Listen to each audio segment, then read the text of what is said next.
Hello everyone, Alec DeLorean here, and I hope you're having a wonderful day so far. Now in today's video we're going to talk about all of the best star cards for the Assault class in Star Wars Battlefront 2. So there's going to be a brand new series where I'm going to talk about all of the best star cards for the Assault class, the Heavy class, the Officer, the Specialist, and also the Reinforcements. And then after that, if that all goes well, I'll probably also do the best weapons for each class. So obviously Assault, Heavy, Officer, and Specialist again, but obviously not in Reinforcements because you can't change their weapons. So let me know in the comments below if this is the kind of video that you'd like to watch. But I will talk about all of my favorite star cards for each class, and then I'll talk about the main three that I always typically use for every class in terms of if I wanted to use the same three for every situation overall. But obviously situational events come up and I'm slightly tinkering with each build at the time. But yes, before we get into it, if you'd like to join the Discord or become a channel member, the links are in the description below. And if you enjoyed this video, this content, and all things Star Wars related, be sure to like and subscribe. And I will see you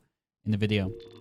So there's no particular order with this. I'm just going to go through all of the star cards that I have on screen, and the only order is that the boost cards will be first and then the ability cards will be second. But also, like I said, it's not in any order, so it's not rankings. There is no best to worst, essentially. So without further ado, the first one up is Bodyguard. Bodyguard, so what this one does is you take reduced damage when at critical health, and then you take damage reduction of 45% when the star card is at max level, which is really, really good. So you essentially are taking 50% less damage than normal at critical health, which is absolutely insane. It's really, really good at helping me clutch in a 1v1, or at least in any situation. And then the next one is Survivalist, which what this one does is your health regeneration delay is shorter than normal. So this at max level, this one has a regen delay reduction of 40%. Now this one is also super, super good. I really enjoy this one because what this one does is when you have taken a bunch of damage, say you're at quarter of a health and you're hiding behind a rock and you're waiting for health to come back before the next enemy comes around the corner just to finish you off, it's 40% faster by the time you get to that last sliver of health before your health starts coming back to full. So 40% is a lot. It's very close to half, like double the time faster than default or base, which is really, really good. And survivability cards are always super, super good in Star Wars Battlefront 2. Now, another good one, this one's a bit situational in terms of it's Bounty Hunter. So Bounty Hunter is super simple. You gain battle points at an increased rate. So once it's at max level, that you gain an increase of battle points by 20%, which is insane. So if you wanted to get to Darth Vader as fast as you can, as soon as you enter the game, whack this on and you'll get all of battle points at 20% faster. So if that's the gameplay you want to go for, Bounty Hunter is the card for you. Now moving on to the ability cards. So the first one is Improved Thermal Detonator. So what this one does is the default ability is Thermal Detonator, so aka just a grenade. But this one increases the version of the Thermal Detonator with a larger blaster radius and a shorter recharge time. So it's increasing two ways for just one ability. Mostly it's for the blast radius because that's the difference between getting 1 kill and 2 kills, especially in close quarter combat. So if you're fighting in the corridor, you throw a grenade down the hallway and there's a bunch of enemies. If it's a larger blaster radius, in which at max level it's a 7 increase, then you're going to be hitting more people, or it's harder for the people who you throw it at to get out of there. And then obviously recharge time, so you can use it more often, is always very, very good. Now another good card, but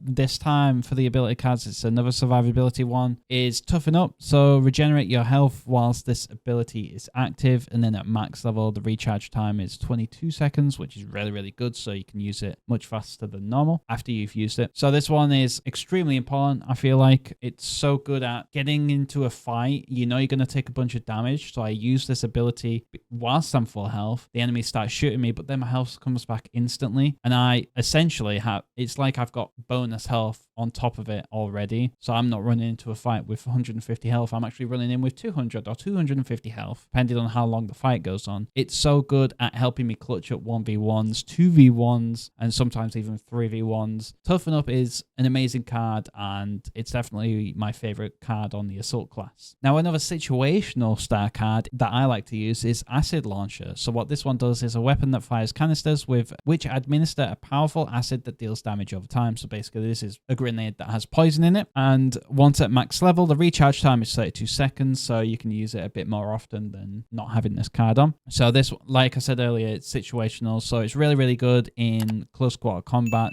It's horrible in open maps, so a lot of the time you are in open maps, so I'm not using this one as much. But if I'm in a corridor and your team all clumped up versus their team all clumped up at the opposite side of the corridor, if you shoot this acid launcher down there, they all have to scatter out, and you're able to push in off that, and it's really, really clutch at times just for that one situation. So I really do like the acid launcher for that reason. And then the last card that I really like to use is the Killstreak version of the Vanguard. So what this one does is an improved version of Vanguard that replenishes your active time when you defeat an enemy. So the time you regain at maximum level is 55%. So by the time you've killed 2 people, you're already back up to full. And obviously, when you do get a kill, you're most likely going to be around half or even around that area. So when you get a kill, you're basically going to go back up to a full recharge time, essentially. So Killstreak Vanguard, you can just keep killing and killing and killing and using it over and over again. It's really, really fun. It's a really fun card to use if that's your playstyle. Running in with a shotgun is your playstyle. So I highly recommend this one just for the fun of it. But in terms of the 3 cards that I mostly use in game is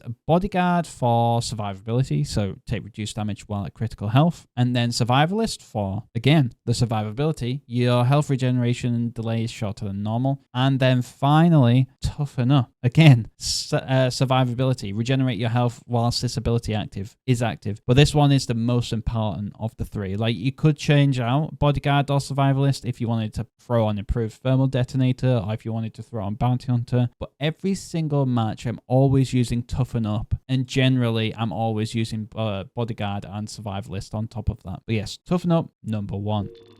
So there you go. Those are the best star cards for Assault. Let me know in the comments below if you like using any of the other star cards that I haven't mentioned, or if you agree with any of the star cards that I do use. But I won't keep you long though. So if you'd like to join the Discord or become a channel member, the links are in the description below. And if you enjoyed this video, this content, and all things Star Wars related, be sure to like and subscribe. And I will see you in the next video.